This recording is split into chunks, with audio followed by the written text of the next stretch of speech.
Well, nuair a dhéanas an irim CAO a lína amachchas síos corpadachas agus is dóilm go raibh gnó nó rud éige mar san sa tarna áite gom cé nach raibh spéisdá laide gom I gcuirsaí gnó ach de bhí orm an tarna rogha a luath leis agus bhí an tá darug lom go bhfuras na pointí agus dhéanas agalamh an son agus furas áit an son ar an gcuirsa corpadachas.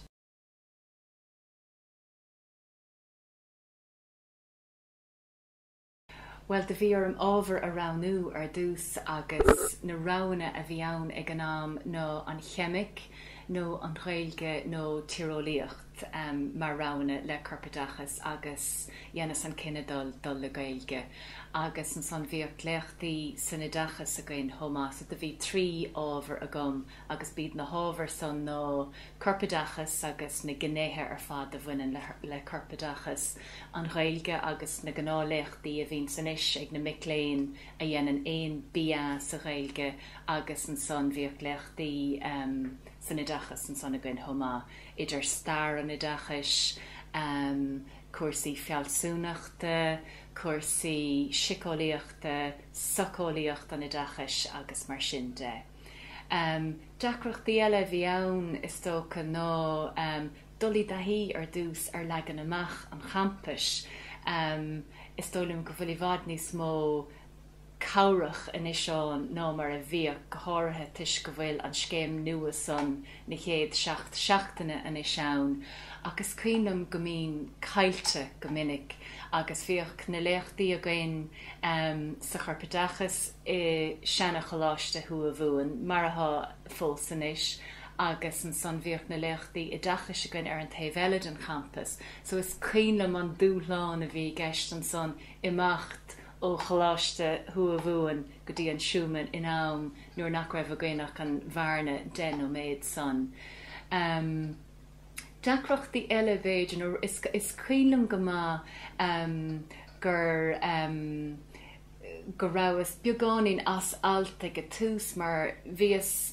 ar na micléin ó ar na daltaí a bhar I mar rang gaeilge meánscoile agus an son nuair a tháinig mé chun na hollscoile thuigas go raibh gach éine go raibh an caidan céine gach éine agus go raibh an son le micléin ó néaltach. So beidir go raibh an chéad teangmhála gom riamh leis an tanga mar cheanga bheo ag an am. So thuigas is dócha go raibh deis anna bhatha gom an son bheith I teangmháil le micléin na Gaeltachta agus bheith cardú le daoine a raibh an ghaeilge mar chéad tanga acha ach bhí dúshlán an thuigas an méid ibre a bhí roim amach le déanamh thomá is dócha. So bé an chéad rud ar dhéanas ná gur chláirigh mé le seirbhísí riarcháin acadún na Macléin agus de bhí ar an dul go fisiciúil an ní a bhéon rud ar líne na blianta san. So is do go bhíoh na scúnaí ann agus is cuinnam go mbeoh sort brúarín an riarcháin san I dhéanamh a ríist lastig den skedal ama den skedal tráthláir. Chláirigh mé le annachchuid clubanach bin an nós a bhí ag na micléin corpadachas is do go bhí mar chláirithe le gach éon club agus is cuinnam gur chláirigh mé leis an club gníomhíochtaí achtriachta agus grás ag súl go mór le dul ar na Skype-na bhíoh ag an club san ach go háirithe. Cad eile ar dhéanas an son, well, de bhí an lóistín réamh hocrathe a gom de bhíos I níag me animach ar síos ar áit in ráig flasaí, ní raibh ach plasaí an gráig san ar an campus nuair a bhíos an seo agus de bhíos an éon tuig an son le micléin ó chuirsaí eile san osscoil ní raibh éine ón rang corpadachas in éon tuiglam an son. Níor thóg sé mór an ama ar an ahanana a chur ar gcuoine bhí sort colúidir réimhíocht an son a gcuin tuis go raibh beidir 7 eile in éon tuiglam agus churas ahanana bhaith ar gcuoine ó thús in ar éire.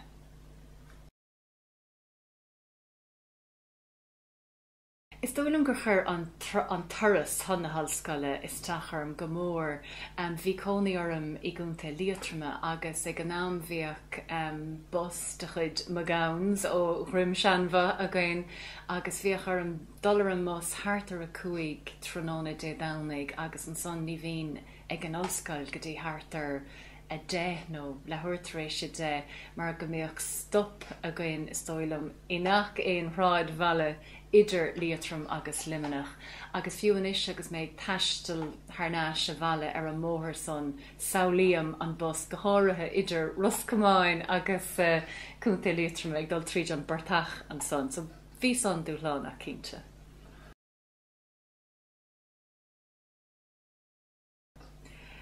An cóluadar is dóilm agus rud a bháin nó go raibh sí ní tacht ó scoil lán chalíní agus go raibh lads in is sin éon ranglan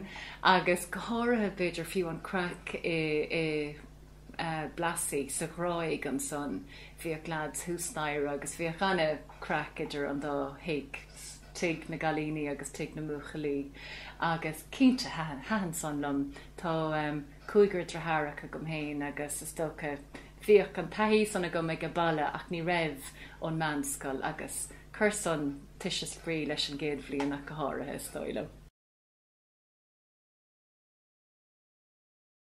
Well, bhí anna Juncker ag maran í chéalachar nach maran in isiarm agus is dóilm go raibh sé de frivoléide go mara a bheith mar leachtóra gom bannach dé lena hanam. Díreach an chóirla bhí eici oirín is dócha ná má churann tú an tam isteach agus má dhéanann tú obair dul siar dhéanamh ar de chuid nótaí agus má chéan tú honna gailteachta go nairóig leat an son. Bhíoh si i gcónaí i ggéirí muid a bheala honna gailteachta agus rud eile is dócha ná díreach an iireachta dhéanamh nós labhairt na Gaeilge a thosnú sa chéad bhliain, so má dhéanann tú an iireacht bheith labhairt le do chuid cháirde trí bhean na Gaeilge mar nós go nairóig leat an son do chuid scileanatanga a ausú agus go méid leat.